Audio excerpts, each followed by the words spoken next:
इससे बढ़िया मौका पाकिस्तान को हिट करने के लिए आज नहीं है। एक बात तो तय है कि देशवासी बहुत दुखद हैं और देशवासी चाहते हैं कि एक सबक ऐसे सिखाया जाए और कब तक हम इस तरह ब्लीड करते रहें। और ख़ास करके इतना बड़ा कातिलाना हमला तो आज तक नहीं हुआ जब कायराना हमला, क्योंकि हिंदुओं को अलग से किया गया, किसी ने अपना पिता खोया और पति के नाम पे पति को खोया और धर्म के नाम पे ये किया। भारत भी एक बहुत बड़ी ताकत है। अगर आप ताकत है आप दिखने भी चाहिए। आप सिर्फ रीजनल पावर में नहीं, वर्ल्ड पावर में, हम वर्ल्ड पावर की बात करते हैं। आज भारत एक शक्ति हम मानते हैं, आर्थिक तौर पे हम 5वें नंबर पे मानते हैं। न्यूक्लियर जो थ्रेट है पाकिस्तान की तरफ से ये कोई नई बात नहीं है। वो हर एक चीज़ के ऊपर आपको हमेशा न्यूक्लियर बोगी जो है उसकी, न्यूक्लियर ब्लफ की हमेशा बात करते हैं। अभी जो बार बार बोगी पाकिस्तान यही कर रहा है ताकि जो दूसरे इंटरनेशनल कंट्रीज हैं वो बीच में आ जाएं और बीच बचाव करें ताकि लड़ाई होने से ना हो। वो तैयार है, आपने देखा उनके मंत्री कैसे घबराए हैं, उनके अंदर उनकी सेना किस तरह से घबराए कि वे रिएक्शन आएगा। लेकिन इसका मतलब नहीं है कि इसका रिएक्शन हमारे ऊपर भी आएंगे, मतलब इसकी कॉस्ट और कंसिक्वेंसेज हमारे ऊपर भी होंगी। न्यूज़ रडार में आप सभी का स्वागत है। मैं हूं मुनीस सूद और आज हमारे साथ एक विशेष मेहमान हैं ब्रिगेडियर खुशहाल ठाकुर जी। खुशहाल ठाकुर जी का आज जो देश में तनाव चल रहा है भारत और पाकिस्तान के बीच, पहलगाम में जो एक नरसंहार हुआ है जहां पे 27 पर्यटक और एक स्थानीय निवासी की भी वहां पे हत्या कर दी गई है। इस सारे हत्याकांड के बाद जो तनाव की स्थिति इस देश में बनी हुई है पड़ोसी देश पाकिस्तान के साथ, उस बीच ये वार्ता जो है खुशहाल ठाकुर जी के साथ बड़ी महत्वपूर्ण वार्ता है। इसे आप ज़रूर सुनिए और हम खुशहाल जी से बातचीत करेंगे इसी विषय में, क्योंकि खुशहाल जी का जो है कश्मीर में अपने जब इनकी नौकरी थी, जब ये वह सेना में एक बड़े ऑफिसर थे, नीचे से ऊपर तक इन्होंने इनका बड़ा लंबा समय जो है वो कश्मीर में रहा है। ये कमांडिंग ऑफिसर भी रहे हैं। इन्होंने कई आतंकवादी, जो इनकी यूनिट थी उसने काफ़ी 25 से 30 आतंकवादियों को मारा भी गया है। तो चलिए बिना देर की हम इनसे बात करते हैं। खुशहाल जी, स्वागत है आपका न्यूज़ रडार। धन्यवाद मनीष जी, आपका बहुत बहुत धन्यवाद। देखिए, आपको तो कारगिल हीरो के नाम से भी जानते हैं और मुझे नहीं लगता कि हमारे चैनल के दर्शकों को आपके इंट्रोडक्शन की ज़्यादा ज़रूरत है। आप एक फेमस व्यक्ति हैं। आज जो हमारा आपसे बातचीत करने का लक्ष्य है, मकसद है, वो सिर्फ एक है। पहले तो आप हमारे दर्शकों को ये बताइए कि आपका कश्मीर से, देखिए जब आप सेना में थे तो मुझे पता है कि एक लंबा अरसा आपने कश्मीर में गुजारा है और इस क्षेत्र को आप बड़े नज़दीकी से और बड़ी बारीकी से जानते हैं। थोड़ा सा वो आप बताएं अपना कनेक्शन, फिर हम आगे की बातचीत शुरू करेंगे। देखिए, कश्मीर से बड़ा पुराना रिश्ता है। एज ए कैप्टन और एज ए मेजर, और जब अच्छा समय था कश्मीर में, आतंकवाद नहीं था, ये बात है 81-82 का दौर, तो मैंने वहाँ पे एज ए कैप्टन मेजर सेवाएं दी थी जी।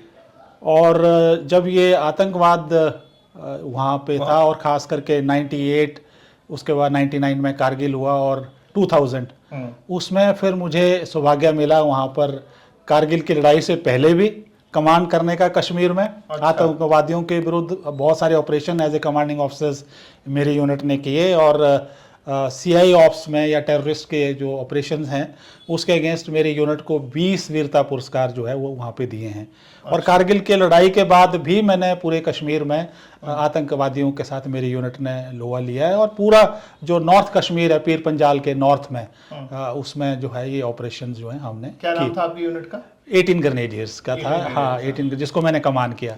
और उसके बाद जब मैं ब्रिगेड कमांडर बना तो मैं जो कारगिल का जो दराज का इलाका है वहाँ से भी इन्फिल्ट्रेशन होती है, तो मैंने वो ब्रिगेड कमांड की है। तो वहाँ पे भी हमने बहुत सारे एंटी इन्फिल्ट्रेशन जो और आतंकवाद के खिलाफ जो लड़ाई है वो वहाँ पे भी लड़ी। और खासकर जो अमरनाथ यात्रा है उसके जो सारे रास्ते हैं वो दराज और आपके उधर से होके आते हैं। अच्छा। तो वहाँ पे जो एंटी इन्फिल्ट्रेशन ग्रेड करना, तो एज ए ब्रिगेड कमांडर भी मेरा वहाँ का अनुभव है। और एज ए कमांडिंग ऑफिसर जो है 98 की जो अमरनाथ की यात्रा थी, जहाँ पे की केव है, जहाँ पे मेन मुख्य द्वार है, उसके चारों तरफ इंक्लूडिंग पहलगाम और सोनामर्ग में जो सिक्योरिटी का जो बंदोबस्त की जिम्मेवारी थी वो भी 18 ग्रेनेडियर्स की उस समय थी। अच्छा, तो देखिए आप, मुझे लगता है कि काफ़ी नज़दीक से आप ये सब चीज़ें आपके सामने हुई हैं और आप जानते हैं। देखिए, आज जो हमारे दर्शक हैं और पूरे भारतवर्ष में जो लोग इस समय आपको देख रहे होंगे, वो सबकी निगाहें जो हैं अब प्रधानमंत्री पर हैं, केंद्रीय सरकार पर है, ठीक है। बात सिर्फ इतनी सी है कि 12 दिन हो गए, आज 13 दिन हो गए, 12-13 दिन हो गए आज पहलगाम हमले को, 22 अप्रैल के बाद आज इतने दिन हो गए। सरकार बड़ी बड़ी बातें कर रही है, हमारे जो प्रधानमंत्री हैं उनके बड़े बड़े बयान आ रहे हैं, जो होम मिनिस्टर अमित शाह उनके बड़े बड़े बयान आ रहे हैं, घर में जाके मार देंगे, ये कर देंगे, एक चुन चुन के बदला लेंगे। देखिए आप कितनी बड़ी बड़ी बातें हो रही हैं। अब जो हमारे देश के लोग हैं वो इम्पेशेंट हो गए, वो कह रहे हैं कि ये सिर्फ बयानबाजी होगी कि कुछ आगे भी कार्रवाई होगी। परसों हमने प्रधानमंत्री का बयान सुना, वो कहते हैं जी मैंने जो मेन CWC की मीटिंग हुई उसमें कहा कि हमने खुली छूट दे दी है सेना को, तीनों सेनाओं को, आर्मी को भी और नेवी को भी और एयरफोर्स को भी। लेकिन उसके बाद भी आज 3 दिन गुजर गए, कुछ नहीं हुआ है। लोग इम्पेशेंट हो गए हैं और लोगों के जो विश्वास था प्रधानमंत्री की तरफ वो कम होने लगा है। आप कैसे देखते हैं इसको? नहीं, मैं केवल इसमें ये कहना चाहता हूँ कि 35 साल हो गए ये जो आतंकवाद है कश्मीर में, और बावजूद इसके कि हमने बालाकोट भी किया, उसके बाद हमने पुलवामा और उड़ी स्ट्राइक और एयर स्ट्राइक भी की, और उसके बाद 5-6 साल शांति रही और दोबारा से फिर ये शुरू हो गया। एक बात तो तय है कि देशवासी बहुत दुखद हैं और देशवासी चाहते हैं कि एक सबक से सिखाया जाए और कब तक हम इस तरह ब्लीड करते रहें।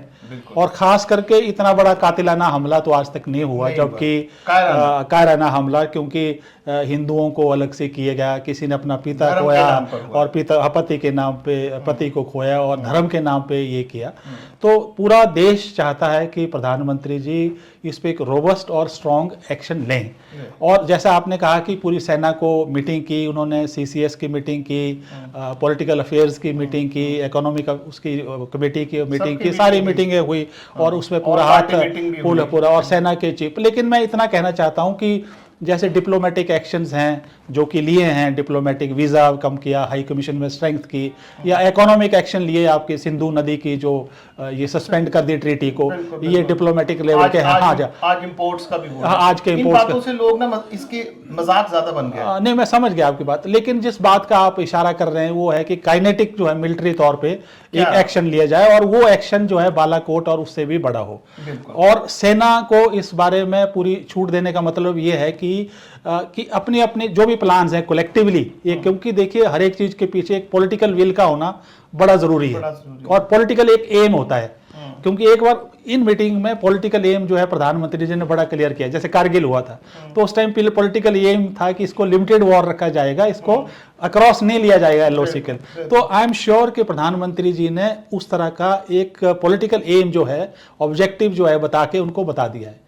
अब आर्मी का ये है कि बाकी चीजें तो आप पहले अनाउंस कर सकते हैं, लेकिन ये जो काइनेटिक जो एक्शन है, मिलिट्री एक्शन है, इसमें समय लगता है, क्योंकि आपने जैसे एस्केलेशन लैडर बोलते हैं कि युद्ध को किस तरह से धीरे धीरे बढ़ाना है, क्योंकि अब वो जमाना नहीं है बालाकोट का और वो वाला उधर वाला उड़ी वाला। अब वो तैयार है, आपने देखा उनके मंत्री कैसे घबराए हैं, उनके अंदर उनकी सेना किस तरह से घबराए कि वे रिएक्शन आएगा। लेकिन इसका मतलब नहीं है कि इसका रिएक्शन हमारे ऊपर भी आएंगे, मतलब इसकी कॉस्ट और कंसिक्वेंसेस हमारे ऊपर भी होंगी। तो वो सारी ऑप्शंस का जो है बड़े ठंडे, ठीक है, इमोशनल फर्वर है, होना भी चाहिए और हम सब सहमत हैं। लेकिन जब मिलिट्री काम करेगी इसके ऊपर, तो मुझे लगता है कि सोच समझ के और बहुत ठोस परिणाम जो है पहले से इनको लेना पड़ेगा। व्यक्तिगत तौर पे मैं इतना कहना चाहता हूं कि एक हमारी अपनी स्ट्रेटेजी होनी चाहिए इस तरह के ऑपरेशंस के ऊपर, जो आज के दिन में नेशनल लेवल पे उस तरह की स्ट्रेटेजी नहीं है। कि जिस तरह की इजराइल की स्ट्रेटेजी है कि अगर उसके ऊपर हमला होता है तो 12 घंटे के अंदर वो चला जाता है, 24 घंटे के अंदर चला जाता है। तो इस तरह देखिए टारगेट्स तो ग्राउंड पे है ही हैं, आप उनको पहले से आइडेंटिफाई कर लीजिए और समय समय पे पीरियोडिकली उनको रिव्यू करते रहिए। पर टारगेट्स आपके पास शुरू से होने चाहिए कि ये शॉर्ट टर्म टारगेट्स हमारे ये हैं और इसमें ये और उसकी तैयारी हमेशा होनी चाहिए।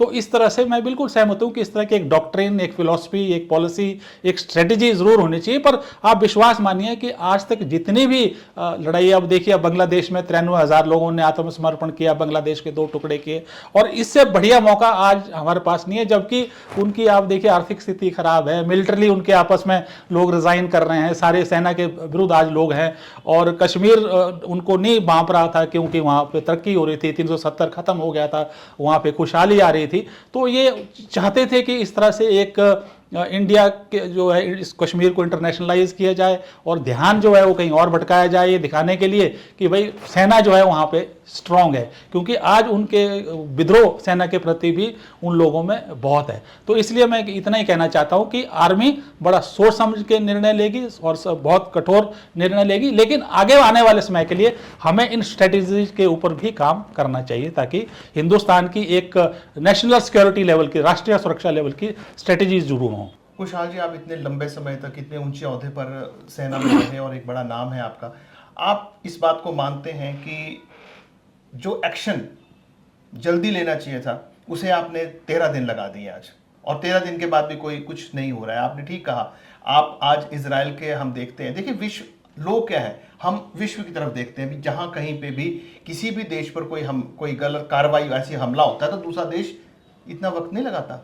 13 दिन का समय लेके आपने तो अपना जो दुश्मन देश है आपने तो उसको भी चौकन्ना करके रखा है। उन्होंने भी अपनी सारी प्लानिंग्स कर ली है। होना तो ये चाहिए था कि 12, 24, 25, 48 घंटे के ऊपर जो करना है करो, उससे एक संदेश जाना था। हुआ उल्टा। मोदी जी पहले बिहार चले गए, एक जनसभा कर दी, उससे बैड इंप्रेशन हो गया। उसके बाद मोदी जी केरला चले गए एक पोर्ट का उद्घाटन करने। फिर मेरे ख्याल कहीं हाँ, वो जो मीटिंग थी वो बॉलीवुड वालों की, कोई वेव्स का कोई सम्मेलन था, उसमें मोदी जी चले गए। तो हो क्या रहा है कि ये देश की जनता देख रही है कि मोदी जी में एक गंभीरता नजर नहीं आ रही है। बयान तो बड़े बड़े आ रहे हैं, लेकिन मोदी जी में वो गंभीरता नजर नहीं आ रही है जो उस समय हम लोगों को, देश को दिखनी चाहिए थी। लोग, आप देखिए विपक्ष को भी मौका मिल गया, वो भी कह रहे हैं कि जितने भी लोग मरे, कहीं किसी से भी मोदी जी मिलने नहीं गए हैं। तो ऐसे में आपको लगता नहीं है कि कहीं ना कहीं छवि केंद्र सरकार की भी खराब हुई है? जिस रूप में लोग मोदी जी को देखते थे, अमित शाह को देखते थे, इस पूरी टीम को देखते थे और लोगों को वो बोलते थे कि देश जो है सुरक्षित है इन हाथों में, तो सुरक्षा की तो सारी पोल खुल गई। आपको क्या लगता है कि अब क्या सेना को आदेश देने नहीं चाहिए थे एक्शन के? नहीं, देखिए वही वाली बात है, क्योंकि आज वर्ल्ड ओवर में क्या स्थिति है, कोई भी नहीं चाहता कि युद्ध की स्थिति हो जाए। क्योंकि मैंने कहा कि बालाकोट और जो उड़ी हुआ था उससे बड़ा होना चाहिए, एक बहुत बड़ा होना चाहिए। लेकिन जब आप कोई एक्शन करते हो तो उसका रिएक्शन भी जरूर है, जाहिर होगा, उसका रिएक्शन भी आपको आएगा। तो जो भी प्लानिंग करेंगे, और आप ये चाहेंगे कि जो भी आप ऑपरेशन करें उसमें 100% आपकी सक्सेस रेट हो, वो भले ही ना हो, लेकिन आपकी तैयारी या कोई जहां भी आप हाथ डालेंगे तो आप हमेशा इस तैयारी के साथ करेंगे कि भाई आप वहां पे कामयाब हो।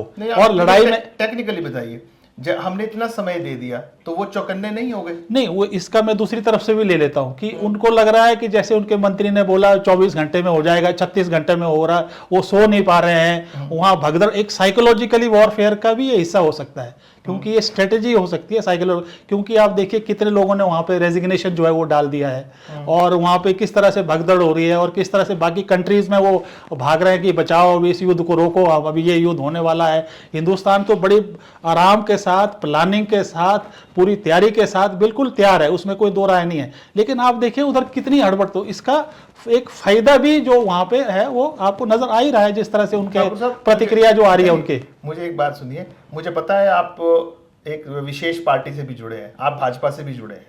आज जो हम आपसे बातचीत करना चाह रहे हैं, हम चाह रहे हैं कि आप पार्टी को बिल्कुल साइड पे रखिए। हम एक सेना के बड़े अधिकारी से बात कर रहे हैं। आपसे चाहेंगे कि आप पार्टी की बात कोई ना करें, एक पार्टी की विचारधारा को आप किनारे रखकर आप एक सैनिक के तौर पर, एक सेनाधिकारी के तौर पर हम बात कहें कि अगर आप इस समय सेना में होते, इसी पोस्ट पर होते, तो आप सरकार को किस तरह देख रहे होते, आप आदेशों का किस तरह से पालन करते, और आपकी क्या स्ट्रेटजी होती? क्योंकि लोग अब एक्शन के मूड में आ गए हैं, अब लोगों को भाषण नहीं सुनने, अब लोग ये नहीं चाह रहे हैं। तो आप बिल्कुल भी अपनी पार्टी की बात ना करें यहाँ पे। आप एक मैंने बोला आपको, एक सेना के बड़े अधिकारी की तरह आप बात करें, और आप क्या करते हो और क्या होना चाहिए और क्या नहीं हो रहा है। देखिए जीडी बख्शी की बात भी, जो मेजर जनरल वो रिटायर्ड है, वो जब बात करते हैं तो देश की बात करते हैं। हम अब भी चाहेंगे आपकी कि इस समय आप सिर्फ बात देश की करें, पार्टी लाइन को छोड़ के। देखिए बड़े जिम्मेवारी के साथ और बड़े विनम्रता से कहना चाहता हूँ कि बिल्कुल पार्टी का स्थान अलग है और पार्टी का मंच अलग है। और मैं तो एक सैनिक रहा हूँ, जैसे आपने कहा, और 36 साल सेना में रहा हूँ, और मैं अपने अनुभव से और फैक्ट्स के ऊपर बिल्कुल पूरी ईमानदारी से आपसे बात करूंगा, क्योंकि इन चीज़ों में राजनीति को बीच में नहीं लाया जा सकता। वो मंच अलग है और उसके लिए हमारी पॉलिटिकल लीडरशिप वो अलग से है। और जहाँ तक आपने कहा कि बिल्कुल लोग चिंतित है, इसका परिणाम वो देखना चाहते हैं। और जैसे मैंने कहा कि एक सैनिक के तौर पर मैं ये मानता हूँ कि इससे बढ़िया मौका पाकिस्तान को हिट करने के लिए आज नहीं है, चाहे वो डिप्लोमेटिकली हो, पॉलिटिकली हो और मिलिटरीली हो। और मिलिटरीली अगर आप देखिए, उनका जो खैबर पख्तून इलाका है वहाँ प्रॉब्लम्स आ रही हैं, बलूचिस्तान के लोग का वहाँ पे ट्रेन्स उड़ाई जा रही हैं, फौजियों को उनको मारा जा रहा है, और जो वहाँ की सेना है वो रिज़ाइन कर रही हैं, अपनी फैमिलीज़ को बहुत नाराज़गी हैं। और आम लोग भी वहाँ समझ गए हैं कि उनकी जो प्रॉब्लम है वो सेना है। और ये भी कहा जाता है कि भाई देश की सेनाएं होती हैं, लेकिन पाकिस्तान में सेना का एक देश है। तो हाँ, ये चल रहा है। इन सब हालात में यकीन मानिए कि आर्मी का एक सिस्टम है, एक तरीका है किसी चीज़ को प्लानिंग बना के। और मैं ये कहना चाहता हूँ कि एक स्ट्रेटजी शॉर्ट टर्म हमेशा के लिए होनी चाहिए, क्योंकि भारत भी एक बहुत बड़ी ताकत है। अगर आप ताकत है, आप दिखने भी चाहिए। आप सिर्फ रीजनल पावर में नहीं, वर्ल्ड पावर में, हम वर्ल्ड पावर की बात करते हैं। आज भारत एक शक्ति हम मानते हैं, आर्थिक तौर पे हम 5वें नंबर पे मानते हैं। ऐसा ही लग रहा है कि हम सिर्फ बातों के नहीं, वो ऐसा एक परसेप्शन, एक नैरेटिव ऐसा बनाया जा सकता है। पर मैं अपने व्यक्तिगत कारणों से कह सकता हूं कि पूरा, जैसे अगर सेना को उन्होंने कहा है पूरी इसकी प्लानिंग बनाई जाएगी, प्रेजेंटेशन करके इसके हर एक प्लान्स के क्या फायदे नुकसान, क्योंकि वो जरूरी है, क्योंकि कोई भी चीज इमोशनल होके करनी जरूरी नहीं है। तो इसलिए जो भी प्लानिंग होगी स्ट्रांग होगी, रोबस्ट होगी।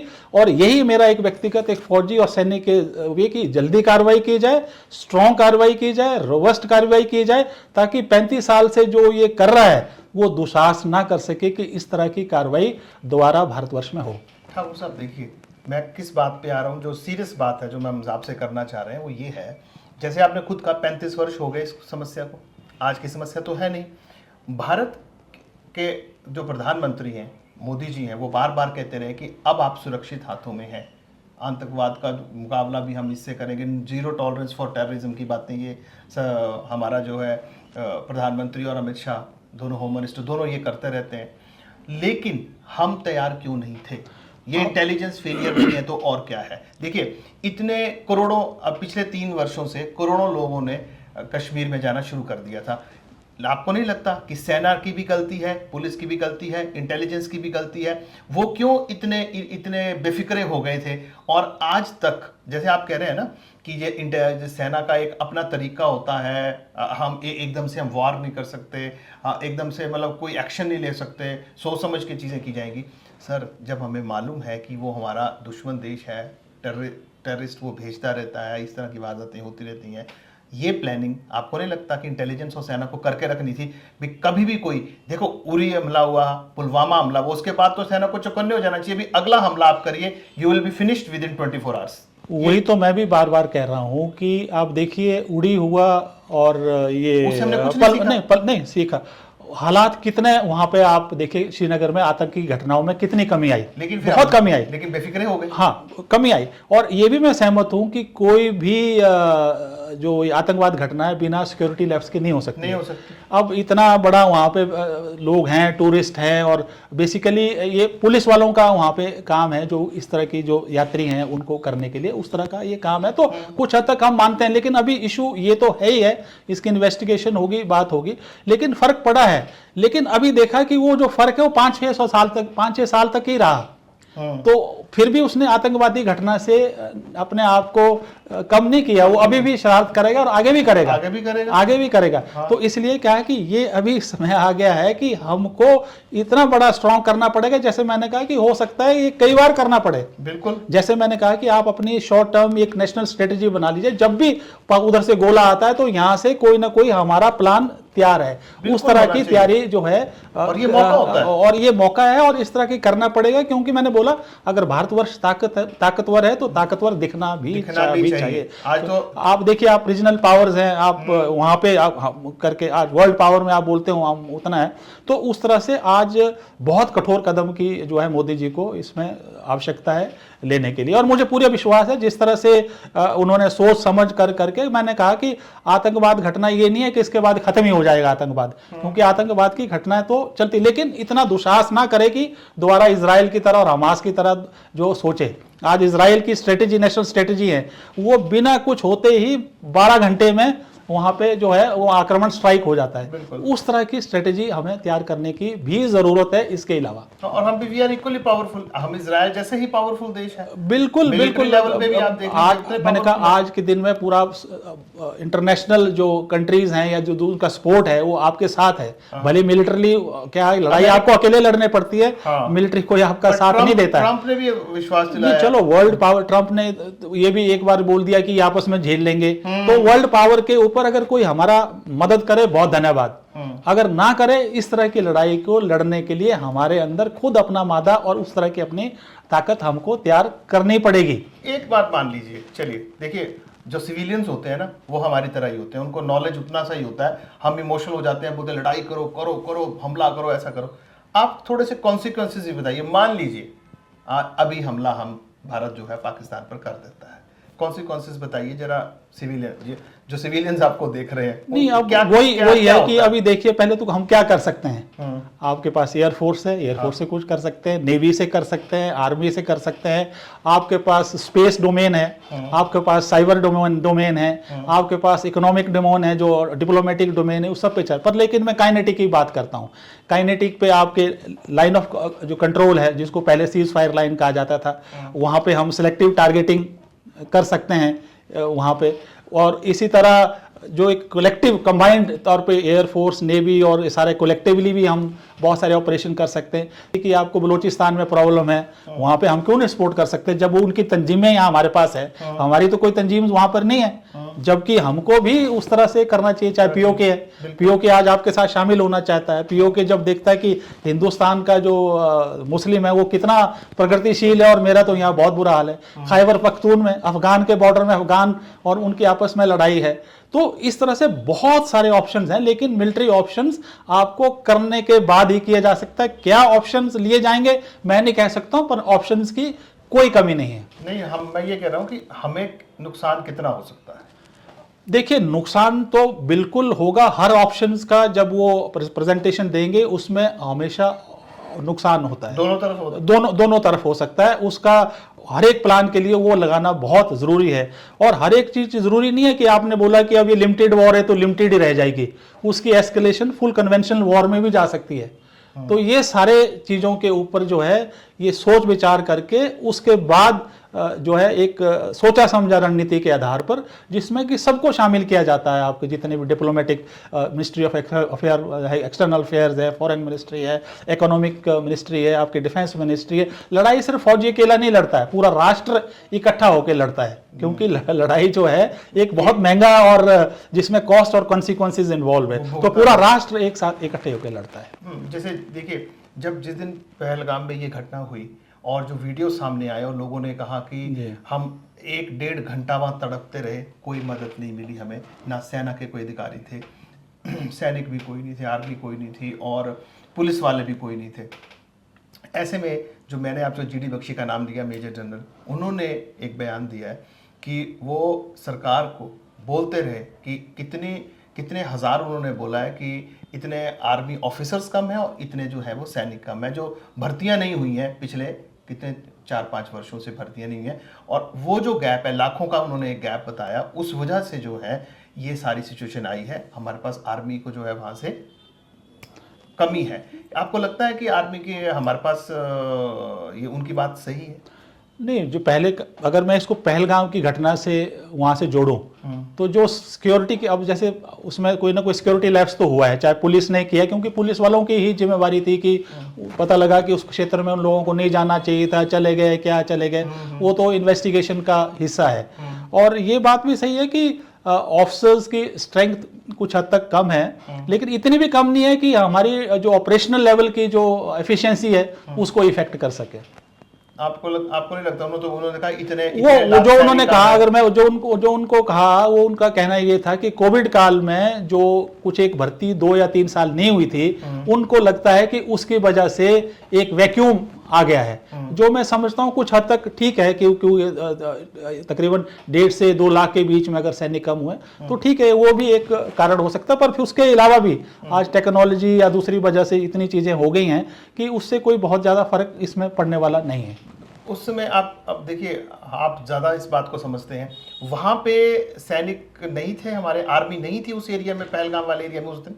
नहीं, आर्मी को जो है ना, काउंटर टेररिज्म जो ग्रिड है उसमें होती है, बॉर्डर पे लगी होती है, आगे आपके एलओसी पे लगी है, काउंटर टेररिज्म ग्रिड में लगी होती है।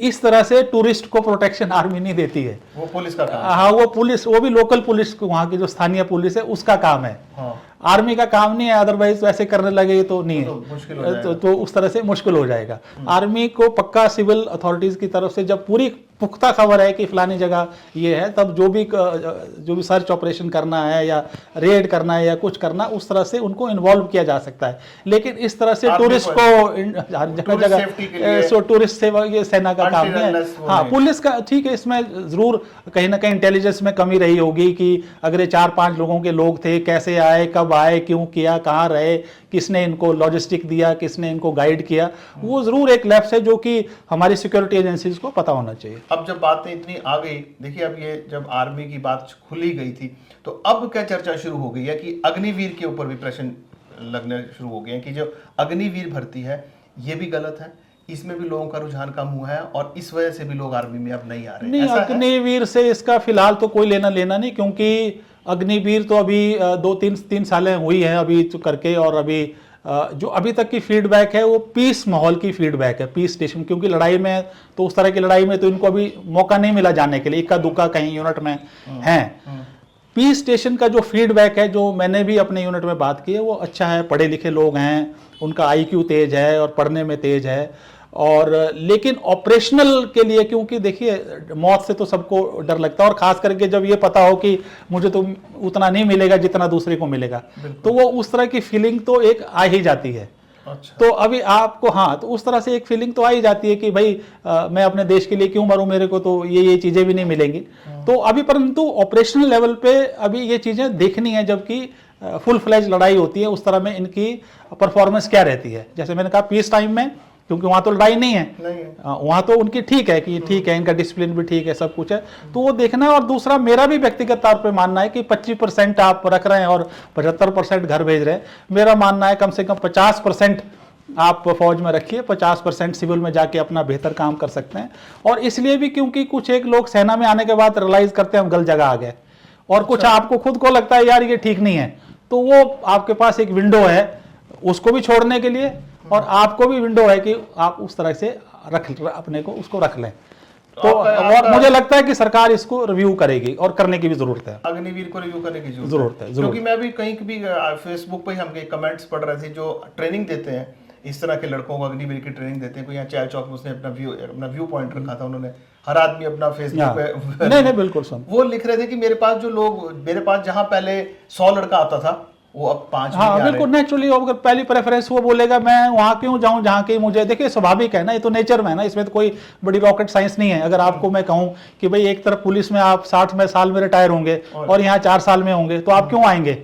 तो वो विषय है, और मुझे सरकार के सामने ये चीजें हैं, और मुझे लगता है कि रिव्यू करने की जरूरत है, और इनको रिव्यू करेंगे। खुशहाल जी, देखिए लड़ाई की बात हो रही है, हमले की बात हो रही है, अब तो ऐसा लग रहा है कि आज नहीं तो कल बिल्कुल लड़ाई हो ही जाएगी, वॉर जिसको बोलेंगे। लेकिन ये आप भी जानते हैं, सारी दुनिया जानती है, पाकिस्तान भी न्यूक्लियर कंट्री है, भारत भी न्यूक्लियर कंट्री है। ऐसे में आपको क्या लगता है कि ये मामला कहीं वर्ल्ड वॉर की तरफ नहीं बढ़ जाएगा अगर दोनों कंट्रीज में इस तरह की कोई बात होती है? तो बिल्कुल, जो आपने प्रश्न पूछा बड़ा वाजिब है, और समय समय पर ये उठता आ रहा है।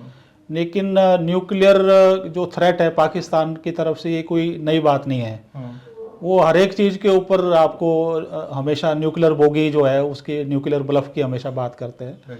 और आपने देखा कारगिल हुआ, उसमें भी उसने न्यूक्लियर की लड़ाई की, लेकिन इस्तेमाल नहीं किया। और मैं उदाहरण के लिए कहता हूँ, रशिया के पास आज न्यूक्लियर की कमी नहीं है, लेकिन उसका इस्तेमाल नहीं हुआ। तो मेरा कहने का मतलब कि एक इंटरनेशनल एक प्रेशर भी रहता है, और जो न्यूक्लियर हथियार है वो एक एग्जिस्टेंशियल हथियार है आपका, जब आपका अपना अस्तित्व मिट जाएगा, हाँ, उसको बिल्कुल एक्सट्रीम कंडीशंस पे चलाया जाता है।